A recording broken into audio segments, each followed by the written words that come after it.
ಕರ್ನಾಟಕ ಸರ್ಕಾರವು ಸಾರ್ವಜನಿಕರ ಸುರಕ್ಷತೆ ಕಾನೂನು ಸುವ್ಯವಸ್ಥೆ ಕಾಪಾಡುವ ದೃಷ್ಟಿಯಿಂದ ಕೆಲವು ತಿಂಗಳುಗಳ ಹಿಂದೆ ಮನೆ ಮನೆ ಪೊಲೀಸ್ ಎಂಬ ಅಭಿಯಾನವೊಂದನ್ನು ಹಮ್ಮಿಕೊಂಡಿದೆ. ಅದರಂತೆ ತುಮಕೂರು ಜಿಲ್ಲೆಯ ಮಧುಗಿರಿ ತಾಲೂಕಿನ ಬಡವನಹಳ್ಳಿಯಲ್ಲಿ ಅಜ್ಜಿಯೊಬ್ಬರ ಮನೆಗೆ ತೆರಳಿದ ಪೊಲೀಸರು ಏನಾದರೂ ಸಮಸ್ಯೆ ಇದೆಯೇ, ಬೀದಿ ದೀಪ ಇಲ್ಲ ಸರಿಯಾಗಿದೆಯಾ ಎಂದು ಪ್ರಶ್ನಿಸಿದ್ದಾರೆ. ಆಗ ಅಜ್ಜಿ, ಹಾಗಾದರೆ ನನ್ನ ಮಗನಿಗೊಂದು ಹೆಣ್ಣು ಹುಡುಕಿ ಕೊಡಿ ಅಷ್ಟೇ, ನನ್ನ ಸಮಸ್ಯೆ ಬೇರೇನಿಲ್ಲ ಎಂದಿದ್ದಾರೆ. ಈ ಘಟನೆಯ ಒಂದು ವಿಡಿಯೋ ಈಗ ಭಾರಿ ವೈರಲ್ ಆಗ್ತಾ ಇದೆ. ಮಾತಾಡಿ ನೋಡ್ರಮ್ಮ, ನಾವು ಬಡವನಹಳ್ಳಿ ಸ್ಟೇಷನ್ ಇಂದ ಬಂದಿದ್ದೀವಿ, ಮನೆ ಮನೆ ಪೊಲೀಸು ಅಂತ.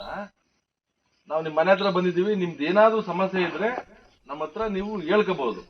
ಏನೇ ಸಮಸ್ಯೆ ಇದ್ರು ನಾವು ಅದನ್ನ ಬಗೆಹರಿಸಕ್ಕೆ ಒಂದ್ ಸ್ವಲ್ಪ ಪ್ರಯತ್ನ ಪಡ್ತೀವಿ. ಯಾರಿಗೆ? ಮಗನಿಗೆ? ಹಾ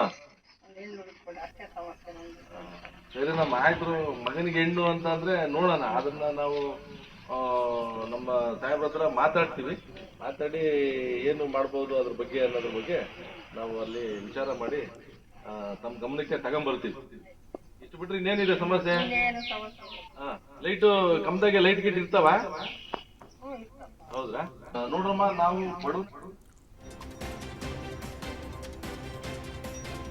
ಶಾಲಾ ಕೊಠಡಿಯ ಬಾಗಿಲು ಮುರಿದು ಕಿಡಿಗೇಡಿಗಳು ಗಲೀಜು ಮಾಡಿದ್ದಾರೆ. ದಾವಣಗೆರೆಯ ಲಕ್ಕಶೆಟ್ಟಿಹಳ್ಳಿ ಗ್ರಾಮದಲ್ಲಿ ಘಟನೆ ಸಂಭವಿಸಿದ್ದು, ಸರ್ಕಾರಿ ಹಿರಿಯ ಪ್ರಾಥಮಿಕ ಶಾಲೆಯ ಕೊಠಡಿಯ ಮೇಲಿದ್ದ 2 ಸಿಂಟೆಕ್ಸ್ಗಳನ್ನು ಕಳ್ಳರು ಕದ್ದೊಯ್ದಿದ್ದಾರೆ.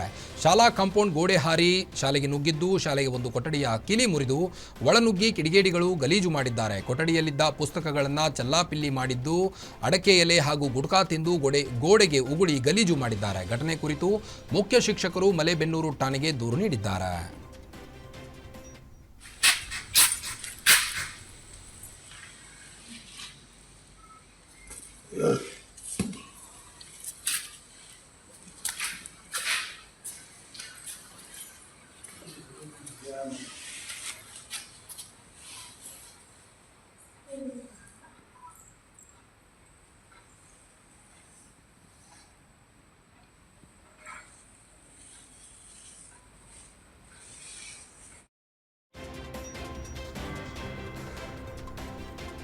ವಿಜಯಪುರ ಪಟ್ಟಣದಲ್ಲಿ ಭೀಮಾ ಆರ್ಮಿ ಕರ್ನಾಟಕ ಏಕತಾ ಮಿಷನ್ ವತಿಯಿಂದ ಸುಪ್ರೀಂ ಕೋರ್ಟ್ ನ್ಯಾಯಮೂರ್ತಿ ಬಿಆರ್ ಗವಾಯಿಗೆ ಶೂ ಎಸೆದ ನ್ಯಾಯವಾದಿ ರಾಕೇಶ್ ಕಿಶೋರ್ ಮೇಲೆ ಸೂಕ್ತ ಕಾನೂನು ಕ್ರಮ ಜರುಗಿಸುವಂತೆ ಆಗ್ರಹಿಸಿ ಪ್ರೊಟೆಸ್ಟ್ ನಡೆಸಿದ್ದಾರೆ.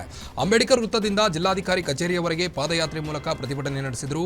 ಈ ವೇಳೆ ನ್ಯಾಯವಾದಿ ರಾಕೇಶ್ ಕಿಶೋರ್ ವಿರುದ್ಧ ಘೋಷಣೆ ಕೂಗಿ ರಾಕೇಶ್ ಕಿಶೋರ್ ಭಾವಚಿತ್ರವನ್ನ ಚಪ್ಪಲಿಯಿಂದ ತುಳಿದು ಬೆಂಕಿ ಹಚ್ಚಿ ಆಕ್ರೋಶವನ್ನು ವ್ಯಕ್ತಪಡಿಸಿದರು. ಈ ವೇಳೆ ಜಿಲ್ಲಾಧಿಕಾರಿ ಮೂಲಕ ರಾಜ್ಯಪಾಲರಿಗೆ ಮನವಿ ಸಲ್ಲಿಸಲಾಯಿತು.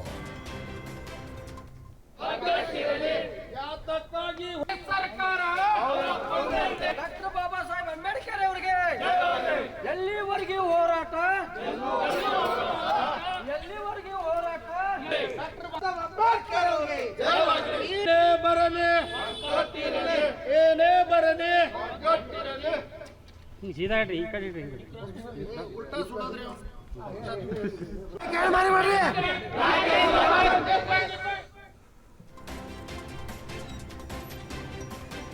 ಲಾರಿ ಹಾಗೂ ಬೈಕ್ ಡಿಕ್ಕಿಯಾದ ಘಟನೆ ನೆಲಮಂಗಲ ನವಯುಗ ಟೋಲ್ ಬಳಿ ನಡೆದಿರುವಂತದ್ದು. ಘಟನೆಯಲ್ಲಿ ಬೈಕ್ ಸವಾರ ದರ್ಶನ್ ಗಂಭೀರ ಗಾಯಗೊಂಡಿದ್ದು, ಬಿಜಿಎಸ್ ಆಸ್ಪತ್ರೆಯಲ್ಲಿ ಚಿಕಿತ್ಸೆ ನಡೆಸಲಾಗ್ತಾ ಇದೆ. ಸರ್ವಿಸ್ ರಸ್ತೆಯಲ್ಲಿ ರಾಂಗ್ ರೂಟ್ನಲ್ಲಿ HP ಗ್ಯಾಸ್ ಲಾರಿ ಬಂದು ಬೈಕ್ ಡಿಕ್ಕಿಯಾಗಿ ಅಪಘಾತ ಸಂಭವಿಸಿದೆ. ಲಾರಿ ಸಮೇತ ಚಾಲಕನನ್ನ ಪೊಲೀಸರು ವಶಕ್ಕೆ ಪಡೆದಿದ್ದಾರೆ. ನೆಲಮಂಗಲ ಸಂಚಾರಿ ಪೊಲೀಸ್ ಠಾಣೆಯಲ್ಲಿ ಕೇಸ್ ದಾಖಲಾಗಿದೆ.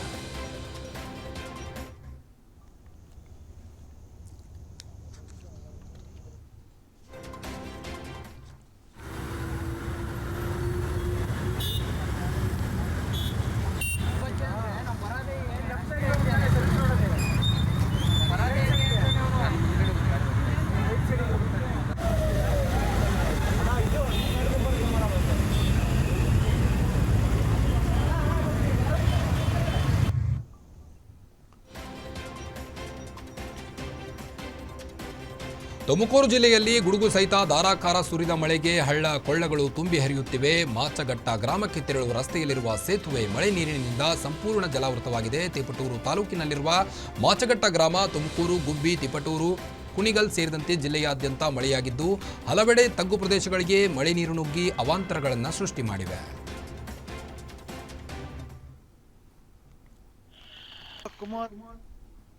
ಕೋಲಾರದಲ್ಲಿ ಮಳೆ ಮುಂದುವರೆದಿದ್ದು ಭಾರೀ ಮಳೆಗೆ ಅವಾಂತರಗಳು ಸೃಷ್ಟಿಯಾಗಿವೆ. ರೈಲ್ವೆ ಅಂಡರ್ ಪಾಸ್ ತುಂಬಿ ಸಂಚಾರಕ್ಕೆ ಸಾರ್ವಜನಿಕರು ಪರದಾಡಿದ್ದಾರೆ. ಖಾದ್ರಿಪುರ ರೈಲ್ವೆ ಅಂಡರ್ ಪಾಸ್ ಸಂಪೂರ್ಣ ಜಲಾವೃತಗೊಂಡಿದ್ದು ನೀರಿನಲ್ಲೇ ನಿಂತು ಖಾದ್ರಿಪುರ ಯುವಕರು ಪ್ರತಿಭಟನೆ ನಡೆಸಿದ್ದಾರೆ. ಅರೆಬೆತ್ತಲಾಗಿಯೇ ನೀರಿನಲ್ಲಿ ನಿಂತು ಜಿಲ್ಲಾಡಳಿತ ವಿರುದ್ಧ ಘೋಷಣೆ ಕೂಗಿ ಆಕ್ರೋಶವನ್ನು ವ್ಯಕ್ತಪಡಿಸಿದ್ದಾರೆ. ಶಾಲಾ ಮಕ್ಕಳಿಗೆ ಓಡಾಡಲು ತೀವ್ರ ತೊಂದರೆಯಾಗುತ್ತಿದೆ ಎಂದು ಸ್ಥಳೀಯರು ಆಕ್ರೋಶವನ್ನು ಹೊರಹಾಕಿದ್ದಾರೆ.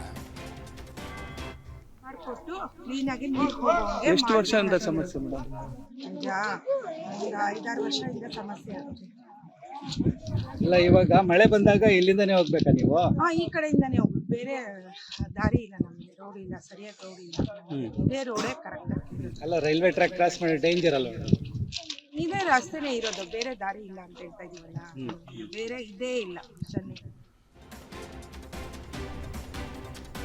ಚಿಕ್ಕಮಗಳೂರಿನಲ್ಲಿ ಭಾರೀ ಮಳೆಯಾಗುತ್ತಿದ್ದು ಭಾರೀ ಮಳೆಗೆ ಅನ್ನದಾತರ ಬೆಳೆಗಳು ಹಾನಿಯಾಗಿವೆ. ಹಿರೇಗೌಜದಲ್ಲಿ ರೈತರ ಜಮೀನಿಗೆ ಮಳೆ ನೀರು ನುಗ್ಗಿ ರೈತರು ಕಂಗಾಲಾಗಿದ್ದಾರೆ. ಬೆವರು ಸುರಿಸಿ ಕಷ್ಟಪಟ್ಟು ಬೆಳೆದ ಅವರೇ ತರಕಾರಿ ಬೆಳೆಗಳು ನೀರು ಪಾಲಾಗಿವೆ ಎಂದು ಕಣ್ಣೀರಿಟ್ಟಿದ್ದಾರೆ. ಲೋಕೇಶ್ ಮೂರ್ತಿ ಸೇರಿ ಹಲವರ ಗದ್ದೆಯಲ್ಲಿ ನೀರು ಸಂಗ್ರಹವಾಗಿದ್ದು ಅಕಾಲಿಕ ಮಳೆಯಿಂದ ಬೆಳೆಗಳು ನಷ್ಟವಾಗಿ ಅನ್ನದಾತರು ಚಿಂತೆಗೀಡಾಗಿದ್ದಾರೆ. ಕೋಟೆನಾಡು ಚಿತ್ರದುರ್ಗ ಜಿಲ್ಲೆಯಲ್ಲಿ ಮಳೆಯ ಅಬ್ಬರ ಮುಂದುವರೆದಿದ್ದು ಗುಡುಗು ಮಿಂಚು ಸಹಿತ ಹಲವು ಕಡೆ ಧಾರಾಕಾರ ಮಳೆ ಸುರಿತಾ ಇದೆ. ಮಳೆರಾಯನ ಅಬ್ಬರಕ್ಕೆ ಹಿರಿಯೂರು ತಾಲೂಕಿನ ಕೆರೆಕೋಡಿಹಟ್ಟಿ ರಸ್ತೆ ಜಲಾವೃತಗೊಂಡಿದ್ದು ವಾಹನ ಸಂಚಾರ ಅಸ್ತವ್ಯಸ್ತಗೊಂಡಿದೆ. ಮತ್ತೊಂದು ಹೊಸದುರ್ಗ ತಾಲೂಕಿನ ಹಳ್ಳಕೊಳ್ಳಗಳು ಭರ್ತಿಯಾಗಿದ್ದು ರೈತರ ಮುಖದಲ್ಲಿ ಸಂತಸ ಮೂಡಿದೆ. ಗುಡುಗು ಸಹಿತ ಭಾರೀ ಮಳೆಗೆ ಹಳ್ಳಗಳು ತುಂಬಿ ಹರಿಯುತ್ತಿದ್ದು ಸಿರಿಗೊಂಡನಹಳ್ಳಿ, ದೊಡ್ಡ ತೆಕಲವಟ್ಟಿ ಗ್ರಾಮಗಳ ಮಧ್ಯೆ ಸಂಚಾರ ಸ್ಥಗಿತಗೊಂಡಿದೆ.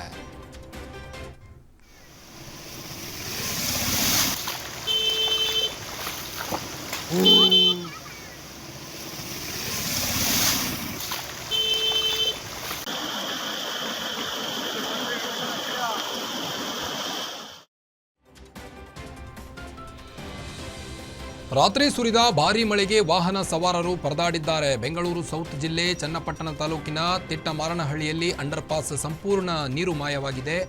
ಶಾಲಾ ವಾಹನಗಳು, ಬೈಕ್, ಬಸ್ಗಳು ಹೋಗಲಾಗದೆ ಪರದಾಡುವಂತಹ ಸ್ಥಿತಿ ನಿರ್ಮಾಣವಾಗಿದೆ. ಬೆಂಗಳೂರು ಮೈಸೂರು ದಶಪಥ ಹೆದ್ದಾರಿಯ ಅಂಡರ್ ಪಾಸ್ ಇದಾಗಿದ್ದು ಅವೈಜ್ಞಾನಿಕವಾಗಿ ಕಾಮಗಾರಿ ಮಾಡಿದ್ದಕ್ಕೆ ಸಾರ್ವಜನಿಕರು ಹಿಡಿಶಾಪ ಹಾಕಿದ್ದಾರೆ.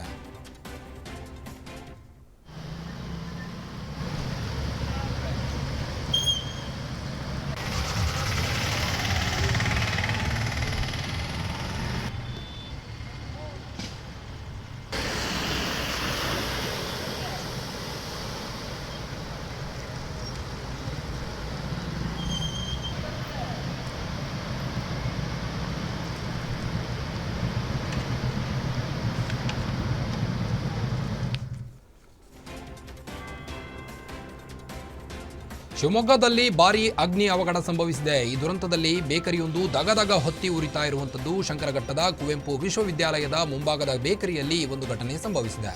ಬೆಳಗಿನ ಜಾವ 3 ಗಂಟೆ ಹೊತ್ತಿಗೆ ಅವಘಡ ಸಂಭವಿಸಿದ್ದು ಲಕ್ಷಾಂತರ ಮೌಲ್ಯದ ವಸ್ತುಗಳಿಗೆ ಹಾನಿಯಾಗಿವೆ. ವಿಷಯ ತಿಳಿದು ಸ್ಥಳಕ್ಕೆ ಅಗ್ನಿಶಾಮಕ ಸಿಬ್ಬಂದಿ ದೌಡಾಯಿಸಿ ಬೆಂಕಿ ನಂದಿಸಿದ್ದಾರೆ.